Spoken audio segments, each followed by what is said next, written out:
क्यों बार बार कहा जाता है कि यूक्रेन का परमाणु संकट दुनिया को दहला सकता है?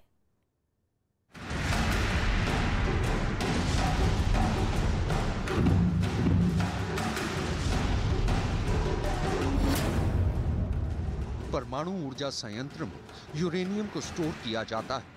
यूरेनियम के स्टोर को पूरी तरह कूल यानी ठंडा रखा जाता है। इसके लिए कूलिंग सिस्टम होता है। इस कूलिंग सिस्टम के लिए बिजली की जरूरत होती है। अगर बिजली ना हो तो जनरेटर से काम लेना होता है, लेकिन अगर जनरेटर भी बंद हो जाए तो कूलिंग बंद होने से रेडिएशन का जबरदस्त खतरा पैदा हो सकता है।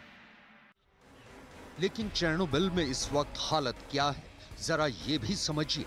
चेर्नोबिल में बिजली की तारों की रिपेयरिंग का काम चल रहा है। गड़बड़ी की वजह से यहाँ पर यूरेनियम स्टोर को जनरेटर की मदद से कूल किया जा रहा था।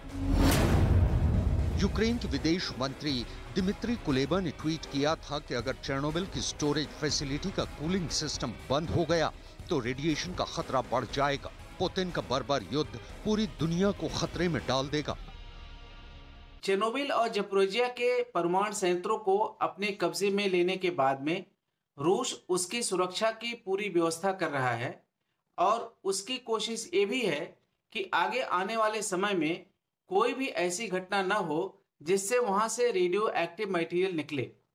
लेकिन अगर उस पर रूस की बमबारी हुई या यूक्रेन की बमबारी हुई या किसी स्टेज पर नाटो द्वारा युद्ध में शामिल होने की बात हुई और उसकी बमबारी हुई जिसकी वजह से रेडियो मटेरियल वहां से निकले, तो जाहिर है एक बहुत बड़ा हादसा सामने आएगा। अब समझने वाली बात यह है कि आखिर चेर्नोबिल के परमाणु ऊर्जा संयंत्र से अगर रेडिएशन होता है तो इसमें यूरोप को खतरा कैसे हो सकता है। यह बात क्यों बार बार कही जाती है कि यूक्रेन के परमाणु संकट दुनिया को दहला सकते हैं। अब जरा आप इन तस्वीरों को देखिए।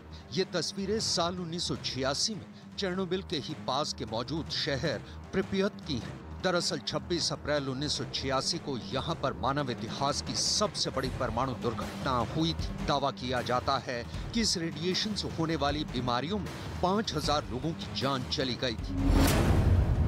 लेकिन इससे भी अहम बात यह है कि चेर्नोबिल में 1986 में जो परमाणु हादसा हुआ उसका radiation Ukraine, Belarus, Sweden, Finland, Austria, Norway, Bulgaria, Switzerland, Greece, Slovenia, Italy और मोल्डोवा तक फैल गया था।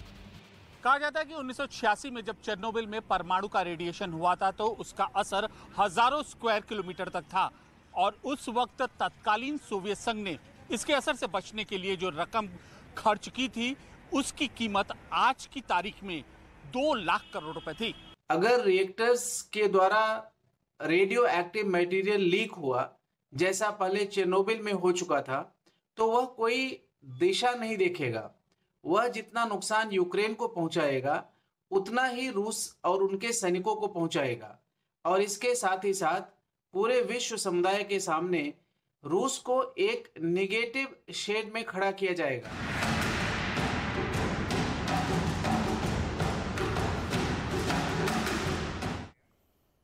तो रूस और यूक्रेन के बीच इस महाजंग ने अब भीषण रूप अख्तियार कर लिया है। रूस लगातार यूक्रेन के शहरों को हवाई हमले के जरिए निशाना बना रहा है। इस वक्त की बड़ी खबर, जंग के 19वें दिन यूक्रेन के कई शहर रूसी हमले में तबाह हो गए हैं और यूक्रेन का बड़ा दावा सामने आया है। रूस के 4 विमान गिराने का बड़ा दावा यूक्रेनी सेना की तरफ से किया जा रहा है। 3 रूसी हेलीकॉप्टर को तबाह करने का दावा जिसकी तस्दीक करती ये वीडियो भी यहाँ पर यूक्रेन की तरफ से जारी की गई है। इससे पहले भी यूक्रेन कई तरह के वीडियो यहाँ पर सामने ला चुका है जिसके जरिए वो ये संदेश दे रहा है कि देखिए हम रूस को भी नुकसान पहुंचा रहे हैं और रूसी हमले में रूस को भी नुकसान यहां पर झेलना पड़ रहा है। हालांकि यूक्रेन के कई शहर अब तक तबाह हो चुके हैं, लेकिन जो तस्वीर इस वक्त आप देख रहे हैं इस वीडियो के जरिए जो कि यूक्रेन की तरफ से जारी की गई है और बताया गया है कि किस तरह से हमने रूस के 4 हेलीकॉप्टर को निशाना बनाया और उन्हें तबाह कर दिया, उन्हें ढेर कर दिया। ये वो विमान हैं जो कि यूक्रेन पर हमले के लिए यहां पर आ रहे थे, लेकिन उससे पहले देखिए किस तरह से हमने उसे तबाह कर दिया। यूक्रेन का ये जो वीडियो है जारी किया गया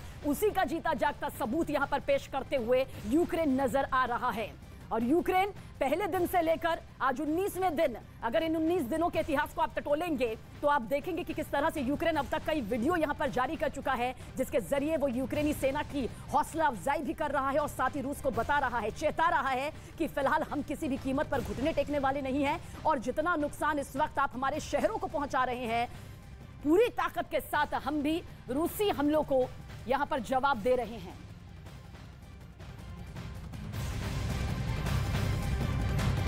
तो यूक्रेन रूसी युद्ध का 19वां दिन है और 19वें दिन में जारी इस वीडियो के जरिए यूक्रेन एक बार फिर यह साबित करना चाहता है और साबित करने के साथ ही वो संदेश देना चाहता है कि यूक्रेनी सेना भी रूसी हमलों का मुंह तोड़ जवाब दे रही है, साथ ही नुकसान पहुंचा रही है रूस के उन लड़ाकू विमानों को, उन हथियारों को, उन टैंकों को और साथ ही उन रूसी सैनिकों को जो हमला करने के लिए लगातार यूक्रेन के चप्पे चप्पे पर मौजूद हैं और साथ ही जमीन से लेकर आसमान तक यूक्रेन के कई बड़े शहरों पर निशाना साध रहे हैं। तो ज़ेलेंस्की को हार यहां पर किसी भी कीमत पर कबूल नहीं है और इन वीडियो के जरिए यही तस्वीर दावे के तौर पर पेश करती हुई यूक्रेन नजर आ रही है। और यूक्रेन ने अपनी सेना के पलटवार का एक वीडियो भी जारी किया है और इस वीडियो में रूसी सेना के टैंक और सैन्य वाहन के जले हुए टुकड़े मिले हैं। उन टुकड़ों को भी हम आप तक दिखाने जा रहे हैं। वीडियो देखने में ऐसा लग रहा है कि यूक्रेन की सेना ने रूसी काफिले पर हमला किया, इसमें रूसी सेना को नुकसान हुआ है। रूस सेना का उपकरण, उनके वाहन इस हमले की चपेट में देखिए किस तरह से आ गए। जो तस्वीर इस वक्त आपके सामने मौजूद है, हमले में इन वाहनों के परखच्चे उड़ गए। ये युद्ध से जुड़े वो साजो सामान हैं जो किसी भी शहर को, किसी भी इलाके को ध्वस्त करने की ताकत रखते हैं, क्षमता रखते हैं। न्यूज़ 18 एक्सक्लूसिव तस्वीर।